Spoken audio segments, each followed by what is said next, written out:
আসসালামু আলাইকুম এভরিওয়ান। আজকে রাত্রে রান্নার জন্য আমরা কাজির জাউ খাবো। আপনারা কেউ চিনে থাকলে অবশ্যই কমেন্ট করবেন কাজির জাউ খেয়েছেন কিনা।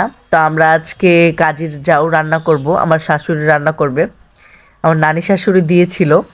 তো এগুলো আর কি বসিয়ে দিচ্ছি, আজকে রাত্রের খাবার।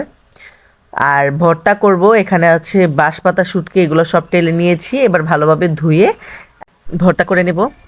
আর এই কাজির জাউ, কাজির বুয়াও কেউ খায়, কাজির জাউ করে কেউ খায়, তো আমার কাছে খুবই ভালো লাগে। তো দুধওয়ালা চলে আসছে আমাদের বাসায়, তো দুধ দিয়ে গেল সারপ্রাইজের জন্য। তো আমি আজকে দুই রকমের ভর্তা বানাবো, একটা হচ্ছে শুটকি ভর্তা, বাঁশপাতা শুটকি ভর্তা, আর একটা হচ্ছে ধনিয়া পাতা ভর্তা। তো এগুলো বানিয়ে আমি দেখতেই থাকছি যে এই জাউটা হচ্ছে কিনা। আমার চুলার তাপটা খুবই কম, যার কারণে অনেকটা লেট হয়ে গেছে।